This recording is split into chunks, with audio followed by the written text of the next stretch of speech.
Ya, assalamualaikum warahmatullahi wabarakatuh. Waalaikumsalam. Perkenalkan sebelumnya kita dari kelompok Semangka. Semangka. Ini caranya. Oh iya, kita dari kelompok Semangka mau berdiskusi tentang cara membenahi usaha yang sedang berjalan agar lebih maju dan dapat berkembang di masa saat ini. Sebelum itu perkenalkan dulu, nama saya Adamir Lambang. Nama saya Krisna Mukti. Nama saya Yoga Anugrah. Saya Matador. Sini kita akan mendiskusikan caranya agar cara dan untuk Mengembangkan bisnis yang akan kita jalankan. Sedangkan ini membuat bisnis retail, hal yang bisa kita upayakan agar bisnis retail kita itu maju itu gimana. Jadi kayak Ini kurang gede besar. bagi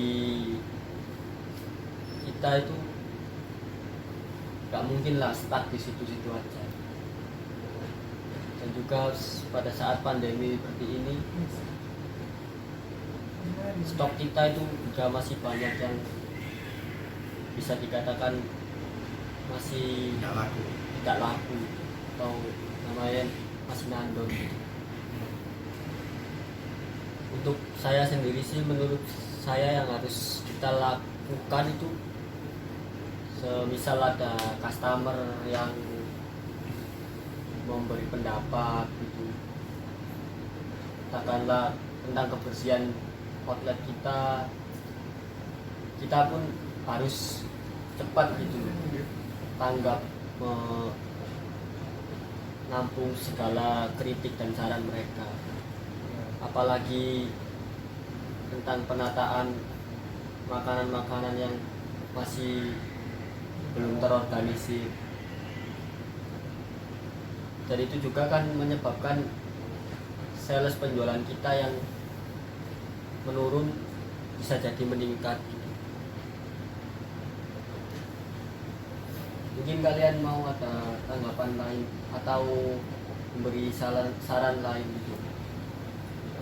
Kita harus peka dalam memanfaatkan setiap peluang, karena setiap waktu pasti ada peluang, tapi kita harus bisa memanfaatkannya dengan baik. Baik peluang yang besar maupun peluang yang kecil.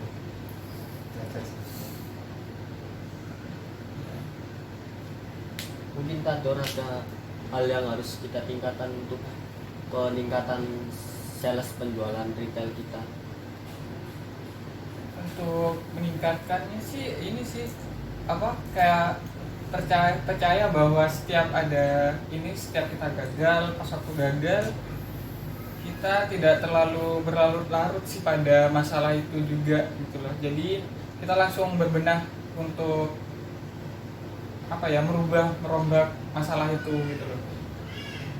Jadi lebih ke sering introspeksi gitu ya. Iya, jadi sebenarnya masih ini sih. Jadi setiap beberapa minggu atau beberapa kali kita harus introspeksi diri, atau kita ngecek pada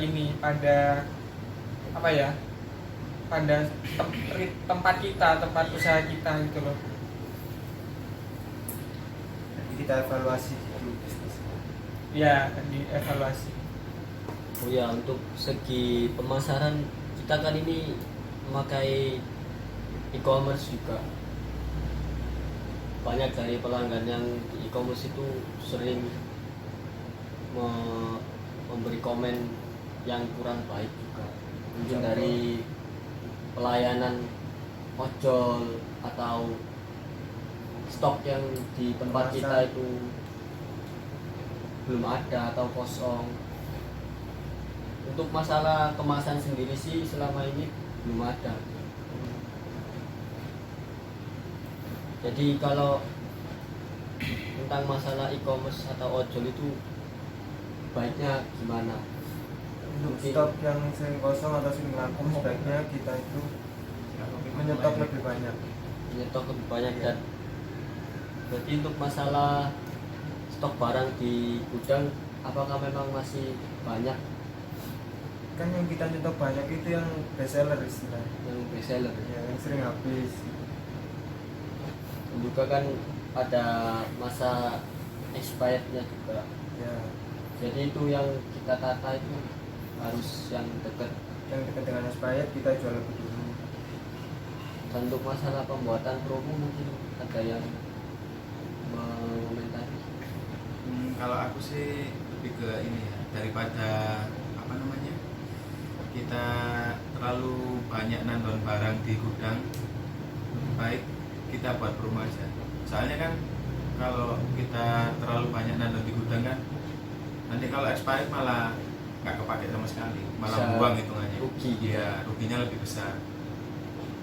Sebenarnya kalau kayak tandon barang, bukan tandon siapa ya, kayak stok barang kayak gitu tuh nggak perlu, cuman kita kayak lebih ke purchase ordernya. Jadi kita order ke tempat lainnya itu lebih sering gitu loh. Untuk Jadi ini kayak ya. diorganisir gitu ya. Ya, Jadi nggak jadi- terlalu banyak juga nggak terlalu sedikit. Iya. Jadi kita mengontrol order kita sama Penjualan. pembayaran kita itu. Ya, kayak gitu. Nah dari itu juga kita bisa nutup yang kalau stok kosong itu bisa kita minimalisir, jadi nggak perlu stok terlalu banyak tapi ada terus gitu. Soalnya resikonya juga kalau stok terlalu banyak kan, ya itu tadi malah banyak yang expired kalau misalnya nggak laku. Ya sulit juga ya kayak gitu. Memang sehubungan dengan pandemi kayak gini itu banyak orang malah milih harga murah ketimbang apa yang dibutuhkan. Jadi kan untuk saat ini kita lebih memfokuskan untuk sales penjualan agar kita tetap bisa, agar perusahaan kita tetap berjalan dan meminimalisir rugi seminim Baik-baik. mungkin.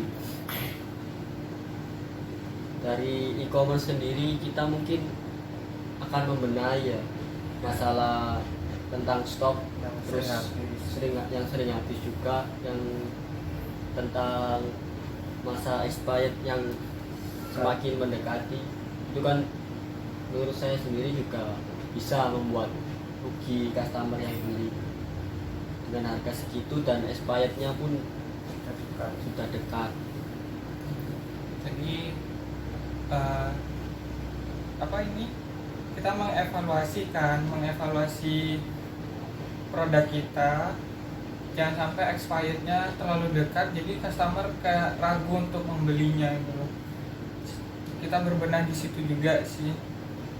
Iya sih, kalau memang yang dibutuhkan customer itu murah harganya atau kualitasnya juga terjamin, kita harus siap gitu untuk selalu mengevaluasi, selalu memotivasi usaha kita agar terus maju dan berkembang. Itu juga bisa membuat nilai plus perusahaan kita agar pandangan customer itu percaya gitu loh, bahwa perusahaan kita itu mampu memberikan yang terbaik. Ya, saya setuju. Jadi sih mungkin itu aja sih ya untuk masalah penjualan, terus masalah expired barang, terus tentang kritik customer ke kita. Jadi kita wajibnya sih menampung apa yang mereka sarankan atau Iya. apa yang mereka kritik. Dan kesimpulannya sih kita bakal tetap terus mengevaluasi apa kekurangan kita, dan untuk mencapai hal tersebut dan mencapai kemajuan store kita bakal membuat penjualan kita di e-commerce semakin meningkat, memperbarui setiap stok yang habis, dan mengontrol pembelian secara berkala agar expired yang dihasilkan itu tidak terlalu dekat. tidak terlalu dekat dengan pembelian yang mereka beli. Kita berbenah pada sistem juga, sistem Iya. kita. Ya, mungkin itu saja. Mungkin itu aja sih Sekian kita. dari kelompok kami, dari kelompok pengantar bisnis Semangka. Wassalamualaikum Warahmatullahi wabarakatuh. Terima kasih.